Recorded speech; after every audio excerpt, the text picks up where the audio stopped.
Patent Ochsner. Und geehrt werdet ihr heute Abend von einem lieben Freund von euch, von einem Wegbegleiter. Er ist Kabarettist, er ist Autor, er ist Kolumnist. Das ist der Benz Friedli.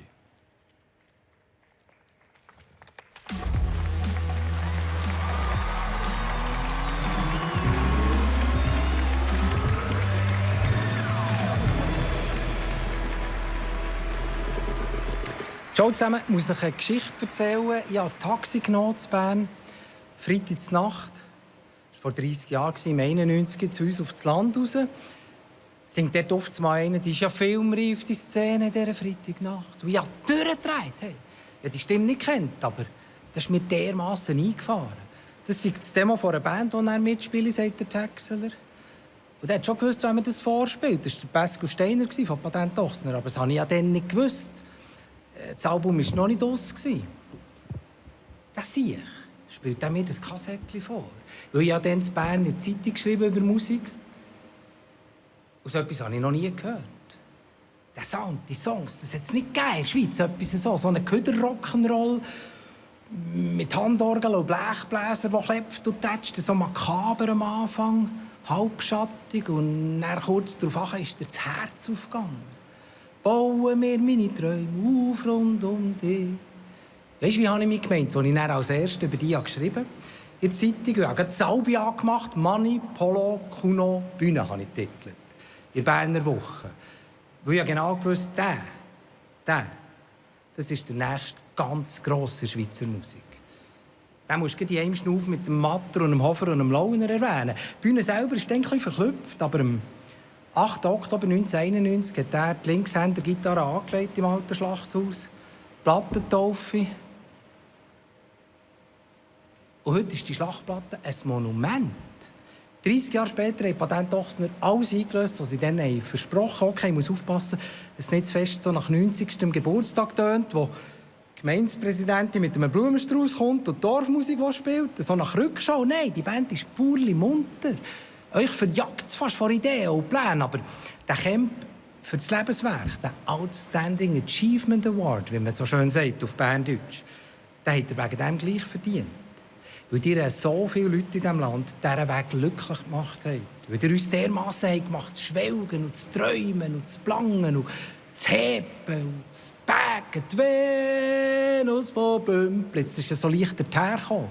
Am Anfang, so mit dem Schnudderbuben-Charme, aber es war geplant. Und die Geschichte hat eigentlich viel früher angefangen, 1983, wo der Bühne mal spät am Abend an der Haldenstrasse zu Bern ans Küchenfenster von seinem neuen Nachbar doppelt hat und dann durch das Fenster rein ist zum Christian Siegenthaler und mit ihm ein Glas genommen hat. 3, 4. Und seit dieser Nacht sind sie Freunde. Die zwei, aber weisst wirklich durch dick und dünn, von Rom bis Madagaskar, von Buchs zu Frankreich bis, wo habe ich noch live gesehen, München. Von Anfang an war der Christian Siegenthaler der die Fäden in der Hand hatte, ein Denker und Lenker. Mit einem Gespür, mit Liebe und Sorgfalt und eben auch Säuferli, wenn es darauf ankam, die Band. Und schlau hat sie wieder rar gemacht und jung gehalten.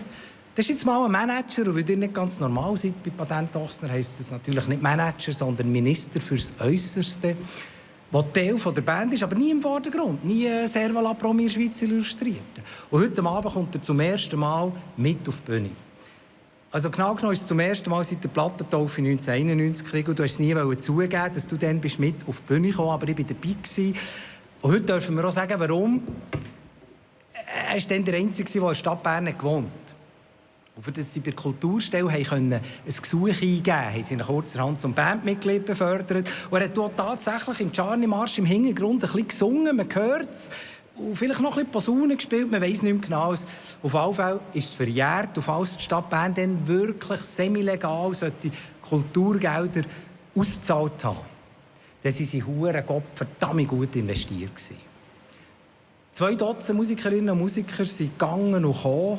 Heute der Herr Kern neben der Bühne, der Daniel Wotli, der Krigo Brandschen, die Monique Mattis, der Diso Gmünder oder Andi Hug. Und ich besinne mich an Böbel Ehrenzeller und an Fruschi und an Carlo Brenni und an Resli und, die Teil von dieser Geschichte waren, von dieser Familie. Aber wir müssen auch ehrlich sein und zugeben, es gibt eine Hauptfigur, weil ein sättiges Hurenalpenkalb wie der Bühne Huber gibt es nur eins. Habt ihr mal dem seinen Instagram-Account gesehen? Das sagt in die Hose im Fall. Aber natürlich ist er nicht nur einfach ein Lustiger.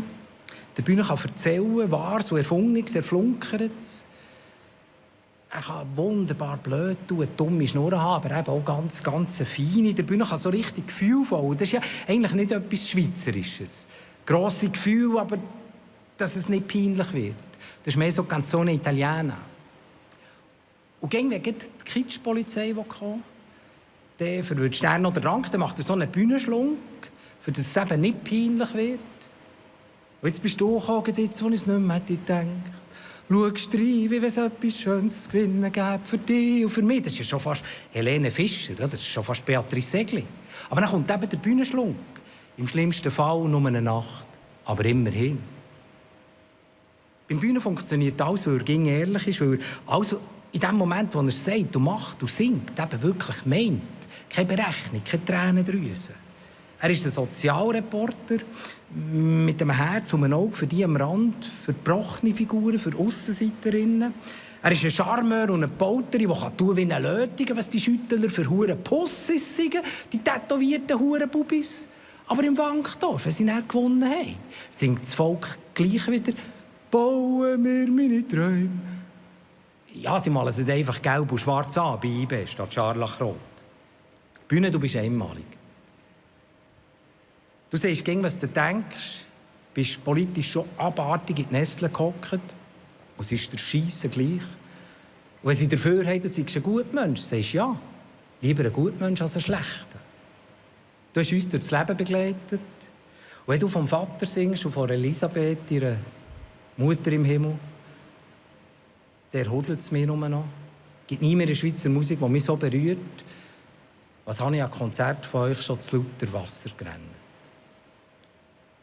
Dann im Taxi, dieser filmreifen Nacht im 91, ist mir das Herz aufgegangen. Und seitdem seid ihr drin in meinem Herz. Wenn es Patent doch nicht geht, wäre die Schweiz ärmer, weniger fröhlich, weniger romantisch, weniger traurig oder nah, aber vor allem weniger übermütig. Es ist erst euer 7. Swiss Music Award, aber immerhin, würde der Huber sagen. Er ist verdient, aber sowas von. Ich sage euch Danke, merci viel mal und lasst euch nichts gefallen.